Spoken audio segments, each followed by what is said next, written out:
企業其實是一個很成功的騙局。為什麼這麼說啊？因為企業家的本質獲利方式其實是掠奪，掠奪原本屬於每一個地球生物的資源。企業的誕生啊，是為了讓商業行為看起來像一個人發起的一樣，但是和我們普通人的區別在於，這個人沒有道德理念，他只在法律允許的範圍內為股東或者少数股東謀取利益。舉一個來源於現實的例子啊，某第三世界國家的代加工厂正在為世界上最發達的国家的某企業代工，工人们加工的是一件零售价600元的衣服，而每加工一件衣服，工人能獲得6毛，工人成本只占這個商品的1/1000。然而这家企業的服飾吊牌上印着尊敬的顧客，本服裝銷售收入的一部分將會捐贈給處於貧困線的人。多麼打動人的一句話，多麼有愛心的一個企業跟品牌。哎呀，如果是我立刻就買了。但是你並不知道，生產這件衣服的工人，他們在一個多麼糟糕的工作環境，他們被稱為世界上最低廉的勞動成本。而在這樣一個情況下，他們每一個人平均要養活3個因為種種原因無法參加工作的家人，甚至給你生產這件衣服的人，有的只有13歲。天哪！而這樣的事情在第三世界的很多國家是常態。這些大企業、大品牌來到這裡投資時，甚至會被人認為是一群天使來了。原因是有了工作，很多人不至於挨餓，這確實解決了一部分貧困問題。但是這些大企業和大品牌雖然可以以人的名義做很多事情，但是他並不會跟你講人道、講道德，能少給絕不會多給。從某種意義上來說，他們來的主要原因只是因為這裡的成本更低而已。對，勞動力更廉價，對吧？對，很多聲勢顯赫的人啊，在熒幕前大言不慚地說，窮人之所以窮，是因為他們懶惰，他們沒有長遠的眼光。但是當無家可歸和挨餓就在明天的時候，你指望誰能有眼光展望未來，而不是解決住宿和挨餓的問題？窮人只能越來越捲，比着更低廉的勞動成本混口飯吃，這是他們一天時間裡能做的一切了。階級壁壘導致了上升通道越來越狹窄，窮人就只能世世代代是窮人，或者直接點說，都是奴隸。現代社會和法律賦予我們的權利正在被企業一點一點的剝奪，直到某天達到非常離譜的程度時，窮人才會從成為中產階級的美夢中驚醒過來。從1940年開始，石油化工產品給予了我們無限的生活便利。這個石油啊，貌似成為了一種無所不能的資源。這時呢，一個企業家告訴化工人員，我想要一種殺蟲劑，它不僅要具有良好的效果，還能存在於食物鏈中，這樣可以不讓我總去噴灑，從而降低一些成本。於是呢，化工人員拿來了幾個苯基和幾個乙烷，再加上幾個氯 ，DDT 誕生。DDT 是什麼？ DDT 是一種農藥，它比敌敌畏還厲害。哇，這麼厲害嗎？因為 DDT 現在已經被禁止了。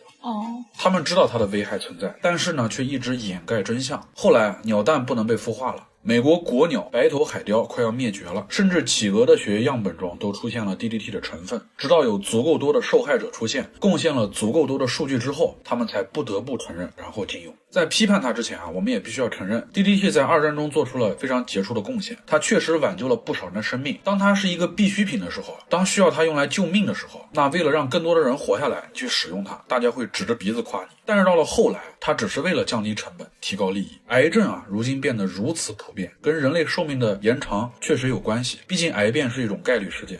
但是這個概率變成如今這個高度，工業也許要負起更多的責任。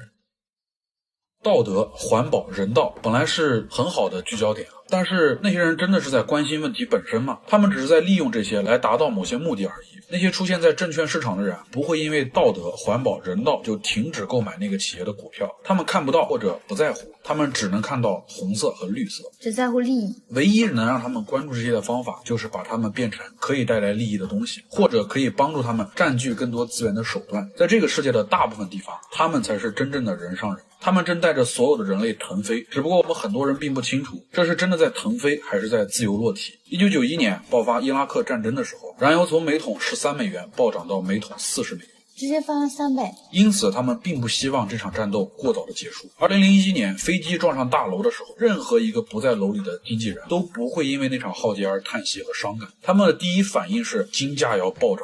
從一個宏大的角度來看，我們其實從來沒有創造過財富，只是在瘋狂地佔有它們。當災難來臨的時候，我們不能指望私人企業。當金融危機出現時，私人企業必然會大面積裁員，並不會太過擔心這些被裁掉的人，他們要怎麼生活。私企它都是以利益為目，對，因為只有這樣他們才能掙錢。但是公有企業就並不會這樣，他們甚至會增加員工的數量，擴大內需，幫助經濟的復甦等等。公有事業可以不過於計較利益獲得的多少，他們更在乎這項事業是不是對大家更好。這也是為什麼教育、醫療、消防等事業需要公有化。但是這個世界並不是非黑即白，社會的發展需要經濟增長。相信這個世界上並不是所有的私人企業都是這樣，或者至少不會從一開始就是這樣。我們的世界一定會越來越好。那麼未來究竟是怎麼樣？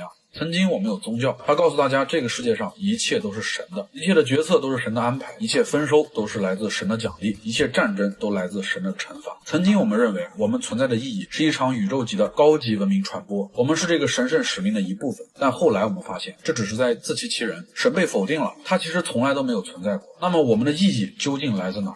它們其實就來自我們自己，那些我們真正在乎的東西。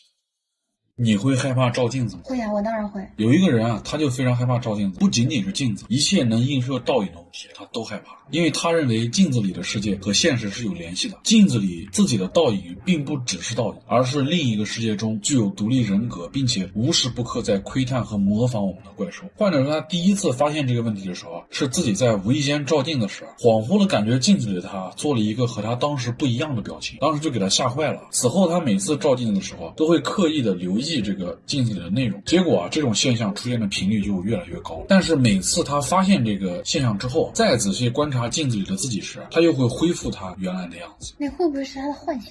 錯覺？有可能是他的幻想。再後來呢，他就跟鏡子裡的自己就槓上了，花了2天的時間啊，一直盯着這個鏡子裡的自己看。後來在他喝水的時候，終於發現鏡子裡的自己並沒有在喝水，而是在直勾勾的看着正在喝水的他。我後背發涼。此時啊，患者就開始感覺到自己身體就變僵硬了，眼睛也沒有辦法離開鏡子裡的自己，可能是嚇的啊，嚇僵硬了啊。而後啊，他看見鏡子裡的自己露出了一副非常恐怖的笑容。